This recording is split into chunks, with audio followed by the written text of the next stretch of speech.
All right, here we are for exponents and radicals, day 3. Starting off with a warm-up, as always. I'll show you the random fact after you finish it. So press pause on the video, scribble this down on a sheet of paper somewhere, and see if you can get the right answer. So here you go. All right, have you tried it?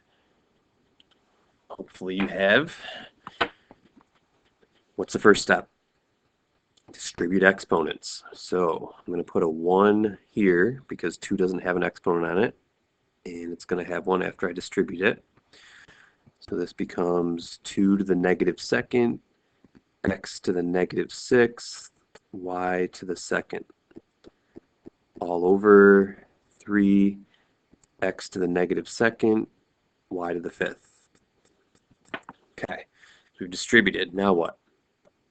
Circle negative exponents. So don't circle this 3 because that's 3 to the first, but 2 to the negative second, x to the negative sixth, x to the negative second. Okay, so I'm going to rewrite everything that isn't circled. So y squared stays up top, and that 3 and the y to the fifth can stay on the bottom. Circled things flip. So what else is on top now? X squared. And at the bottom, it's going to be 2 to the positive second and x to the sixth. Okay, now we got to simplify. So let's just keep this x squared, y squared for a second. Simplify the bottom. Now these two together is really 3 times 4, so that's 12. And then x to the sixth, y to the fifth. And then finally we can do some canceling. These two x's are going to go away, but there'll be 4 left on the bottom. And these two y's will go away, but there'll be 3 left on the bottom. So when we're all is said and done, there's nothing on top. So what do we put up there? Put a 1.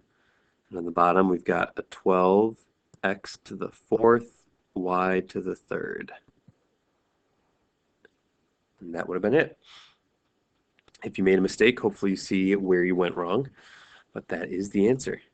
And your random fact is Charlie Brown's father was a barber. True story. All right, so today notes are on your own paper. So if you can go to your notebook or get a blank sheet of paper out and ready to go, pause the video till you're got that. But when you're ready, you can label it Unit 10, Day 3.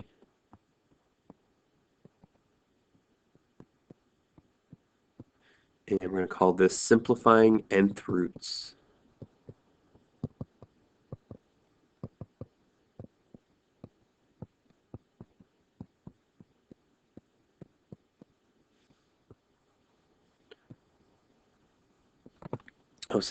Okay, so simplifying square roots is something that we've also done numerous times this year. So let's just start with that, something you should know. So recall simplifying square roots.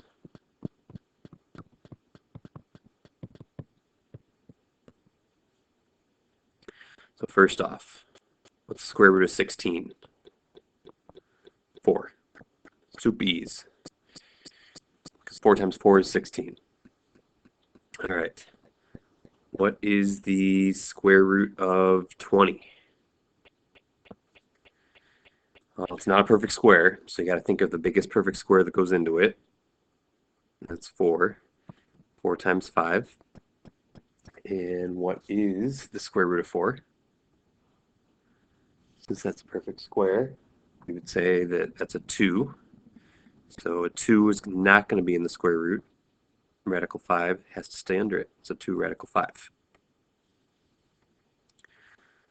All right, what if I throw some variables in the mix, like radical 81x squared?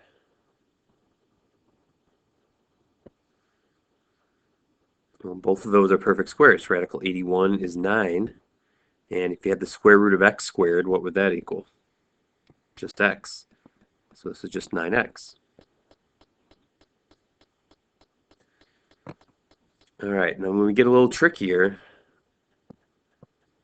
like the square root of negative 25z to the sixth, what do you think that is?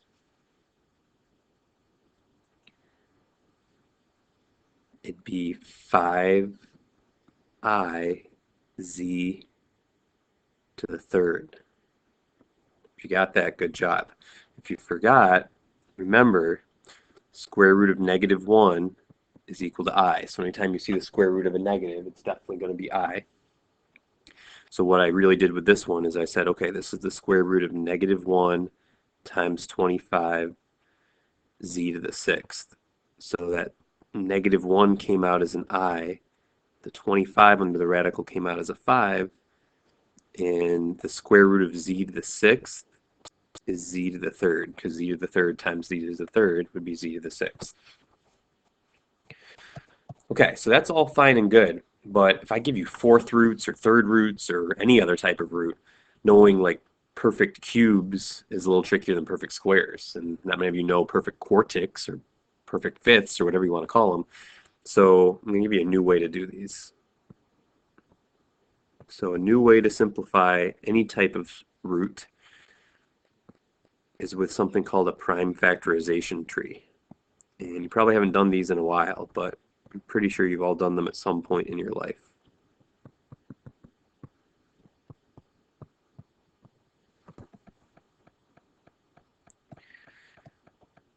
Okay, so let's revisit that radical 81x to the third, or x squared.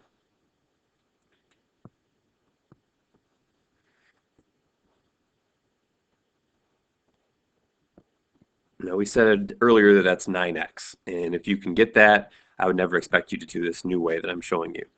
But I want to show you how to do it on something like this so that you can get it right on another type of problem. Prime factorization means I take the number, in this case it's 81, and I break it down as much as I can. So what goes into 81? Probably thinking 9 times 9. Now 9 and 9 are both not prime yet. You can break down further. How can you break down 9? 3 times 3. Same with this 9. But 3 is prime, because the only thing that divides into that is 3 and 1. So breaking it down wouldn't help at all. So once you get them all to prime numbers, we can say, okay, well, if I really expand this out, 81 is 3 times 3 times 3 times 3, and x squared is really x times x. So since we're looking for square roots, we know like the square root of 16 is 4 because 4 times 4 is 16. So you're looking for pairs of things that are the same. So there's a pair of 3's, there's a pair of 3's, there's a pair of x's. So the square root of 3 times 3 would just be 3. The square root of 3 times 3 again is 3. The square root of x times x is just x. If those all come out, I'm left with 9x, and there's nothing under the radical because there's nothing I didn't circle here. So my answer is just 9x. So it's just another way to look at reducing radicals. And if you never liked that idea of what's the biggest perfect square that goes into it, this might be a different way to do it. Let me try a couple others with you. So number 6, let's break down the square root of 300. Some of you might be able to look at that and say, okay, well, I know a big perfect square that goes in that to that's 100. So if I do 100 times 3, that's 10, 10 radical 3. Good. If you're good with that, you can still do that method. If that's never worked well for you, try a prime factorization tree. What's something that goes into 300? We got lots of options. You could say 3 times 100, but maybe you're thinking, well, it's even. So 2 times 150, that goes into it. Okay, 2's prime. 150 breaks down. 150 is still even. 2 times 75. Okay, 75. Well, I know something that goes into that. There's a 5. So 5 times 15? Or maybe 25 times 3, you would have thought. And then 15 breaks into 3 times 5. There's lots of different ways you can break this up and get down to this stage, but at the end, you're going to have the same numbers. So I have 2 2's, a 3, and 2 5's. That equals 300. And if I want to break that down, that's a square root. So anytime I see a pair, I can circle it, and that can come out. So this will come out as a 2. This will come out as a 5. We multiply anything that comes out, then what's left underneath it, we've still got that radical 3. Didn't get circled. I had no friends. So just think if you have no friends, you have to stay in your house. That's what the radical did.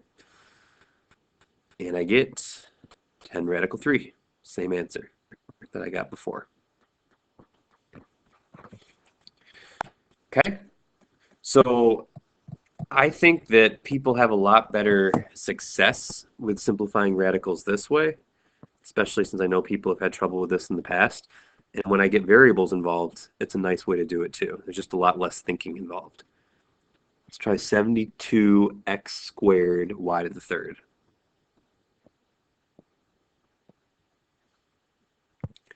So if you see a number, break it down. So I know 8 times 7 goes into 72. 7's a prime number. 8 is 2 times 4. 2 is a perfect or a prime number. And 4 is 2 times 2. So I didn't have to do a lot of thought. Basically just used even numbers and stuff. And now I've got 3 2's, a 7, and oh, I guess I should have done some more thinking because that's not very smart. I hope you were yelling at me a minute ago. 8 times 7 is def not 72. 8 times what is 72? 8 times 9. Sorry. You should have told me. So 9's not prime. That breaks down into 3 times 3. Those are prime. So I shouldn't have a 7 over here. I should have 3 times 3. That looks better. And then I have 2 x's, and I have 3 y's. If I want to break down this radical, circle your pairs. We got a pair of 2's, 1, 2 without any friends, pair of 3, pair of x's, pair of y's, and we got a y without a friend. So we're going to get a 2 out front, a 3 out front, an x, and a y. All those get multiplied. And what's under the radical still? 2y. So when all is said and done, we have 6xy, radical 2y. So again, if you prefer the other way of doing this, you're welcome to continue doing the old way. It's just that this is a little bit more of a process that anyone can take that pretty much always works, as long as you don't make any stupid mistakes like I just did. Now there obviously is a downfall to this. What if I had 16 x to the 8th, y to the 12th, z to the 4th? Well, if I'm going to really do it my way, I can do it. 16 is 4 times 4. Each 4 is 2 times 2. And those are all prime. When I write these out, why is it going to be obnoxious? Because I have 12 y's and 8 x's. That's annoying. I'm going to be annoying this time and write it all out to show you that it still works. So 4 2's give me 16. I got 8 x's. 4, 5, 6, 7, 8. I got 12 y's. 3, 4, 5, 6, 7, 8, 9, 10, 11, 12. And 4 z's. So let's look for pairs. Pair of 2's, pair of 2's, x's, x's, x's, x's. 1, 2, 3, 4, 5, 6 pair of y's, and 2 pair of z's. So I'm going to have 2 2's come out. How many x's? 1, 2, 3, 4. 4 x's. How many y's? 1, 2, 3, 4, 5, 6. 6 y's. How many z's? 2 z's. So we've got 4 x to the 4th, y to the 6th, z squared. Okay, fine, it worked. It was annoying, but it worked. And like I always say in math, especially higher level math, tedious is better than difficult. But a lot of you are probably yelling at me and saying, oh, this is so stupid. I could just get that right away by looking at it. And that's true. Square root of 16 is 4, so that's where that comes from. How did you get the new exponents? Well, x to the 8th became x to the 4th. X to the 12th became y to the 6th. Y to the 12th became y to the 6th. Z to the 4th became z squared. What happened to all the exponents? They got halved. And that's basically true. Anytime you have a radical, oops, the exponents are going to be halved. Now what if the exponent's an odd number? Well, it's half of 3. Well, half of 3 is 1. That's why it's y to the 1st. But there's 1 left over, which is why there's 1 underneath still. So if you want to think of it like that, that's totally fine. It's just a different way to think of it. Okay, questions yet? Okay, put a star if something doesn't make sense and ask me. But let's talk about other types of roots. I'm going to flip my page here. Okay, so we've been doing square roots, but let's say we were just talking in general about nth roots. So what if we had cube roots? Or fourth roots? Or fifth roots even? I could go on and on and on. I could do any type of root I ever wanted to. Well, here's the idea. The nice thing about this process is it's the same as with square roots, but look for groups of 3 for cube roots.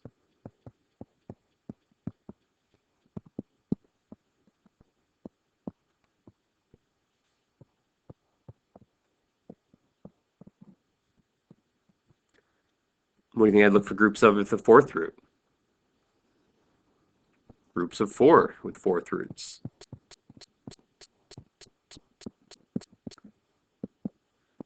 Etc. Groups of 5 with fifth groups. Groups of 10 with 10th groups, or 10th roots. So let's say I wanted to find the cube root of 64. Now, you may already know what that answer is. If you do, just think about it in your head. But if I do it with the prime factorization tree, I would think, okay, what goes into 64? Well, 64 is 8 times 8. And neither of those are prime, but 8 breaks down into 2 times 4, and 2 is prime. Do that over here too. 4 breaks down into 2 times 2. So if you get it down to all of its primes, now I have the cube root of how many of those? 6 2's.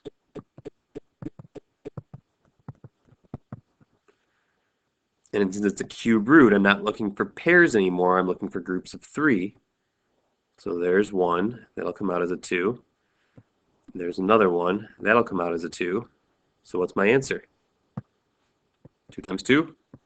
Cube root of 64 is 4. And again, I'm sure that's what a lot of you already realized. But the nice thing is now I don't have to necessarily know perfect cubes. I can do this process and figure it out that way.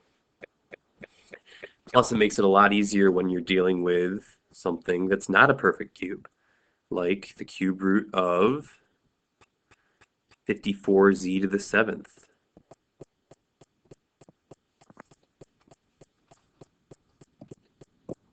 What would you do first? Break down 54. Now, if you don't know what goes into 54, it's even. So at least 2 times 27 goes into 54. 2's prime. 27 is probably pretty common for you. 3 times 9. 9 is 3 times 3. Okay, so now I've got the cube root of 2 times 3 times 3 times 3 and 7 z's.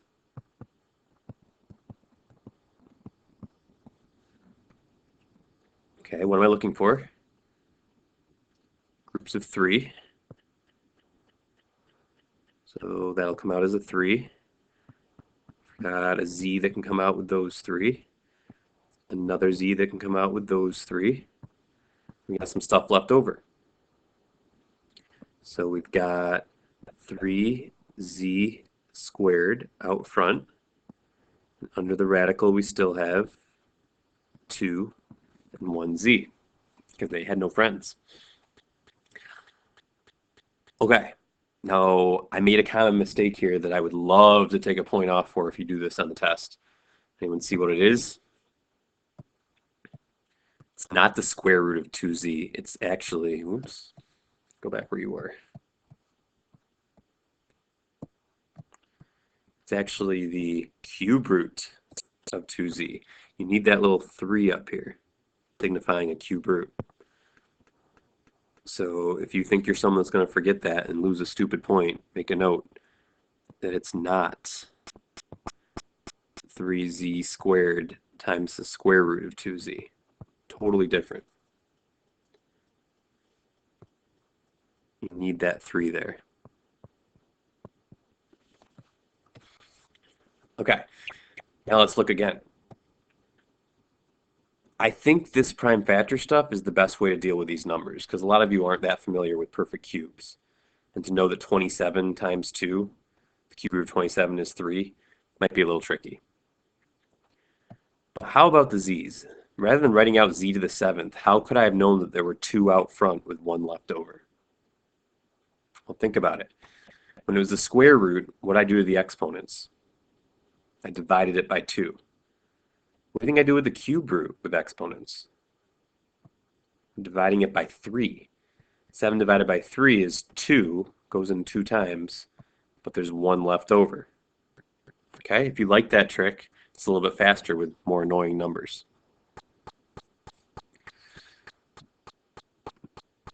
Let me show you what I mean with this one. What if I had the 4th root of 48, k to the 3rd, y to the 7th, and z to the 10th?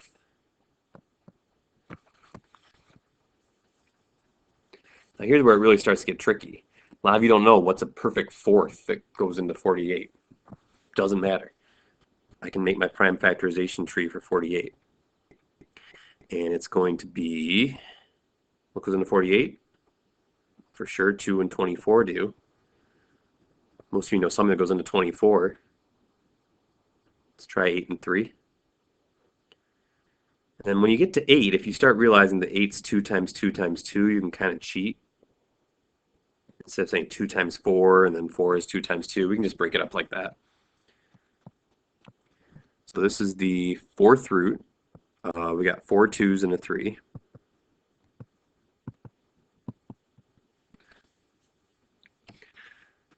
Now I'm going to write these out, but see if you could figure out how you could do it without writing them out.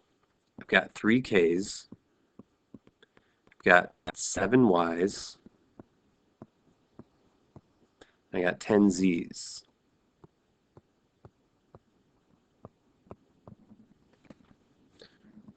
Simplify a 4th root, what am I going to be looking for? Groups of 4. So 4 2's mean I can get a 2 to come out. Can I get any k's to come out?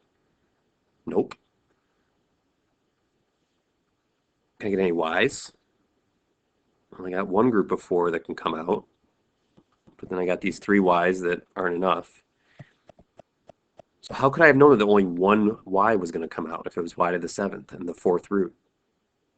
Well, if you divide 7 by 4, it only goes in one time with 3 left over. So without looking at the z's, how many z's are going to come out? Well, if you divide 10 by 4, it should be 2. And here they are. There's a group of 4 and a group of 4. So 2 z's do come out. Why are there 2 left over? Because 4 only goes into 10 twice, but that's 8 with 2 left over. So what's the final answer? We've got 2yz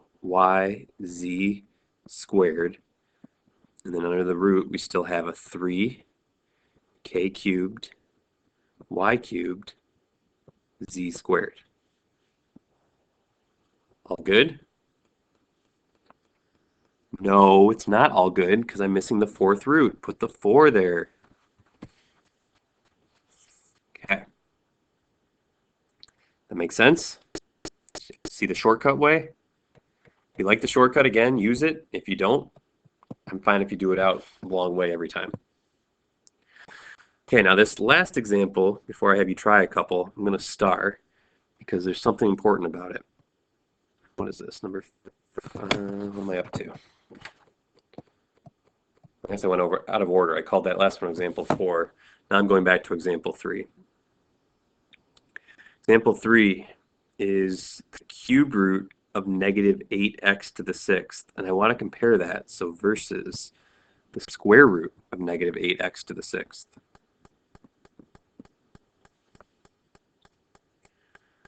So both of these have negatives involved. What you want to do when there's a negative involved is bring that as a -1 times. So whether it's a cube root or a square root or any root, put -1 times if there's a negative. Now 8's, we've seen 8 a few times. We know 8's just going to be 2, 2, and 2. All those are prime numbers. So this is 2 times 2 times 2, and I got 6 x's. Same here. 2 times 2 times 2 with 6 x's. With a cube root, what am I looking for? Groups of 3. So a 2 will come out. And we have 1, 2 groups of 3.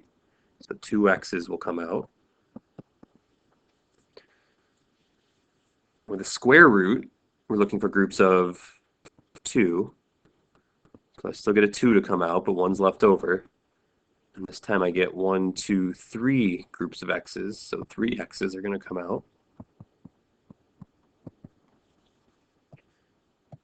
What about these -1's? Let's start with this one. What have I already harped on today about the square root of -1? What's that equal to? That's I. So for on the square root of -8x to the sixth, we have 2i x to the third. That's going to be out front. And then underneath the radical, we still have a radical 2, because that's not circled.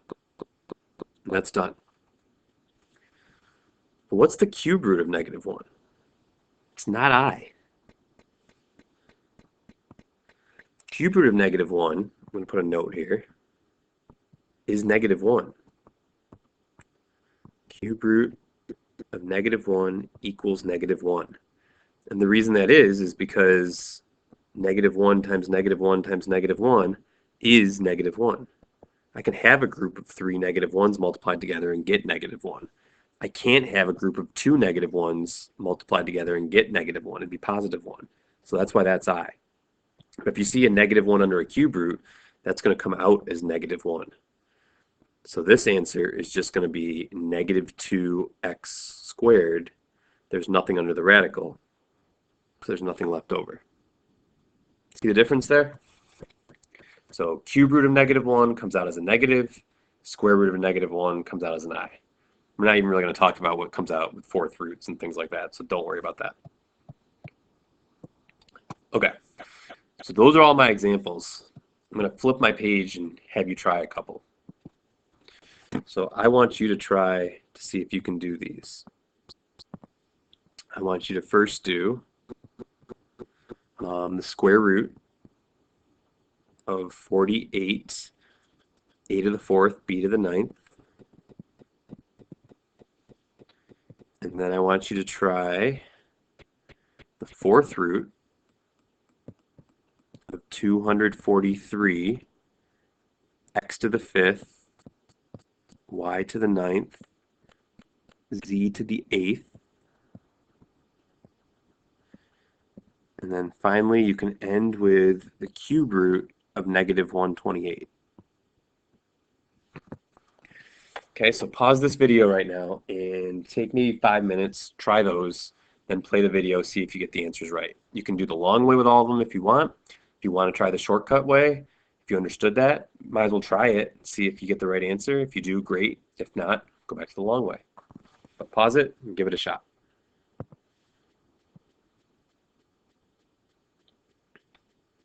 Did you try them? If not, please pause it and give it a try. If you have tried it, let me show you what I got. So 48, let me do a prime factor tree. 48's even, so I know 2 times 24 will work. Just stick with my evens, 2 times 12, 2 times 6, 2 times 3. Okay, so this is the square root of, how many 2's have I got?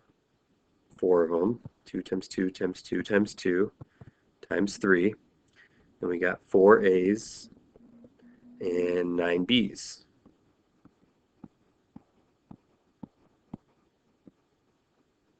So with the square root, what are we looking for? Groups of 2. Got 2 groups of 2 2's. So we got a 2 that'll come out and another 2. Got 2 A's that'll come out.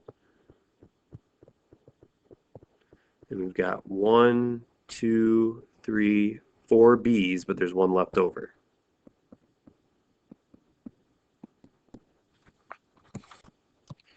So when all's said and done with that first one, we're going to have 4 A squared B to the 4th out front. And underneath the radical, we'll still have a 3 and a B. And you could have gotten that A squared out by taking 4 divided by 2 to get 2 with none left over. And 9 divided by 2, because it's a square root, is 4 with 1 left over. All right, next one, we got the 4th root of 243. So 243 might have been tricky for you to break down, but 3 goes into it. It's 3 times 81. And then 81, I know that's 9 times 9. And 9 times 9 is 3 times 3 in both cases. So let's try this the shortcut way. This is going to be the 4th root of, got 5 3's. And I'm just going to leave this x to the 5th, y to the 9th, z to the 8th. You could write them out if you wanted to. What am I looking for? Groups of what? 4. So number-wise, I'm just going to have 1, 3 come out. How many x's will be out? It'll be 1 x out, because if I divide 5 by 4, it goes in 1 time, but there's also 1 left over. How many y's? I guess I should keep a running tally here. We got a 3 under here still. We got an x under here. How many y's? 2. Y squared. 9 divided by 4 is 2. Any left over? 1 left over. How many z's? 8 divided by 4 is also 2. So we got z squared. So 3x squared, or sorry, 3x y squared z squared with 3x and y underneath. And what else do we need? We need that 4 on the root, because it's the 4th root. Okay, last one. Cube root of 128. Now I know before I do anything, I'm going to want to have the cube root of -1 times something. Let's figure out 128. So 128, it's even. 2 times 64. Oh, and I recognize 64. That's 8 times 8. We know these are all 2's. 2, 2, and 2. 2, 2, and 2. So I have 1, 2, 3, 4, 5, 6, 7 2's. 1, 2, 3, 4, 5, 6, 7 2's. I want groups of what? Groups of 3. So we got 2 2's coming out. What's the cube root of -1? -1, not I, that's square root. And we still got this 2 underneath, so it's going to be -4 cube root of 2. Did you get them? Well, hopefully if you didn't, you saw your mistake. But now you are ready to try this homework. Simplifying nth roots, exactly the same as what we just did. So go through those, write them out if you need to. Feel free to use the shortcut if you want, but I do expect to see prime factor trees for the numbers at least. I feel like the numbers, it's easier to do the tree first, especially when you're doing 4th roots and cube roots and things like that. At the end, on the back, there'll be some practice with simplifying exponents like we did in the warm-up and you did the last 2 days. So keep those in mind and remember distribute, circle negatives, things like that. All right, that's it. Check your answers and good luck.